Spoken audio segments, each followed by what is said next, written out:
여러분 안녕하십니까, 진성호입니다. 이재명 민주당 대표에게 위기가 왔다는 것은 반대로 비명계에게는 기회로 볼 수도 있습니다. 자, 이재명 대표가 이대로 쭉 간다면 다음 총선 때 비명계, 특히 친문, 이낙연계, 정세균계 공천에서 학살될 가능성도 있습니다. 이건 현실이기 때문입니다. 그래서인지 이재명 대표가 수원지검 성남지청에 출두할 때 민주당 의원 40여 명이 스크럼을 짜고 달려갔습니다. 참으로 창피한 모습입니다. 그렇지만 국회의원들 현실적으로는 눈도장을 찍어서 잘 보여서 공천 한번 바꾸자, 이런 생각일 수도 있습니다. 그런데 문제는 시간이 갈수록 이재명의 위신은 말이 아닙니다. 지금 서울 수도권의 국회의원들 설 연휴를 맞아서 의정보고서를 유권자들에게 보내는데 이재명 사진을 지웠다는 그런 보도가 나오고 있습니다. 물론 모든 의원들이 다 그랬겠습니까만 특히 서울이나 수도권에서 이재명에 대한 인기는 지금 의원들이 잘 알고 있을 겁니다. 이런 가운데 오늘 이 친이낙연계 이 동아일보 기자 출신인 윤영찬 의원이 미국을 방문해서 이낙연 대표를 만났다. 그리고 이낙연 대표가 한 말을 조선일보가 전했는데 그 말에 지금 친명계가 경악을 금치 못하고 있습니다. 자, 대한민국과 민주당의 앞날에 대해 걱정이 많다. 이게 이낙연의 코멘트라고 합니다. 이 사실, 이낙연계 의원을 만나 이낙연 민주당 대표가 미국에서 이 발언을 했다는 겁니다. 대한민국 민주당 앞날에 대해 걱정이 많다. 민주당에 대한 앞날, 이재명을 겨냥한 거 아니겠습니까? 자, 조선일보에 따르면 이낙연계의 윤영찬 의원, 국회 과기방위 소속 여야 의원들과 함께 지난 5일부터 8일까지 미국 라스베이거스에서 열리는 이 가전 IT 전시회 CES에 참석한 뒤 개인 자격으로 미국 워싱턴으로 이동해 이낙연 전 대표를 만났다고 합니다. 자, 윤영찬 의원은 조선일보와의 통화에서 미국까지 출장을 갔는데 안뱃고기가 그래서 따로 인사착한 것이다. 이낙연 전 대표는 현지에서 강연도 하고 미국 정치인들과 인맥을 쌓으며 얼굴이 좋아 보였다고 전했습니다. 그러면서 이낙연 전 대표가 대한민국과 민주당의 앞날에 대해 걱정이 많으셨다. 조만간 외교안보 관련 책을 출간하기 위해 현재 집필에 매진 중인 것으로 한다. 이렇게 전했습니다.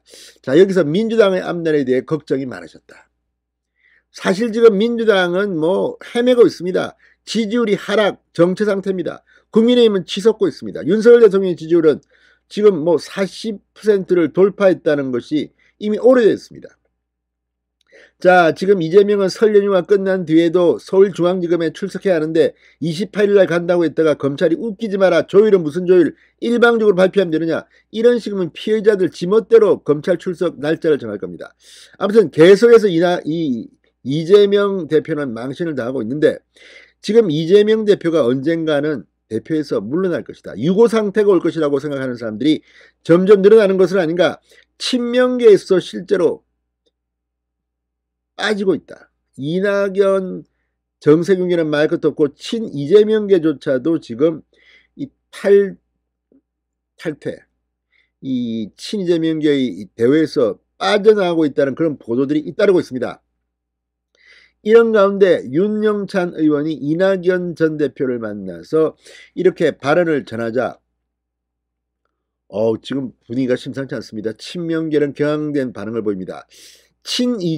이낙연계의 좌장인 서른 의원 역시 설 연휴 이후 이 이낙연 전 대표를 만나러 미국으로 출국한다고 합니다. 자, 오늘 YTN 라디오 뉴스킹 박지훈입니다에 나온 이 친명 안민석 의원, 의원들의 관심은 내년 총선인데 지금 현 지도체제 하에서 총선의 공천 불안을 느끼고 있는 그런 분들은 지금 현재 민주당 판이 흔들리기를 바라지 않나 이낙연계를 비판했습니다. 자, 여기서 중요한 것은 안민석, 친명계의 안민석이 공천 문제를 들고 났다는 겁니다. 자, 이걸 보면 공천이 이제 민주당 현역 의원들한테는 눈앞에 불입니다. 지금 친명계 이재명 대표가 총선 때까지 간다고 생각하는 사람들이 몇 명이나 될까요? 이재명 체제로 총선을 치른다면 우리는 땡큐 베리 마치입니다. 정말 압승할 수가 있을 겁니다. 지금 김기현 의원의 지지율이 높아지고 있는 이유 중 하나는 윤 대통령의 지지율이 높아지고 있는 것과 오버랩됩니다. 지금 수도권이나 이런 곳까지도 실제로 여론은 해볼만 하다는 겁니다. 이런 가운데 민주당 내부에서 친이낙연, 친이재명계 간에 눈에 보이는 공개적인 갈등이 드디어 노출되기 시작한 겁니다.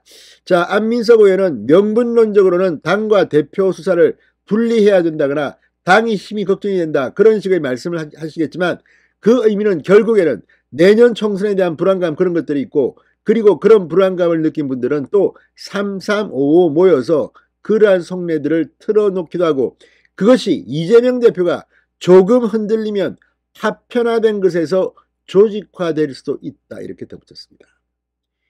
자, 이걸 보면 정말 친이낙연계가 조금 움직이고 몇 마디 전했는데 친명계는 위기를 느끼고 있습니다. 지금 이들은 이재명이 낙마하면, 유고 상태가 되면 총선 공천도 날아갈 것이라는 공포에 들고 있는 게 아닌가.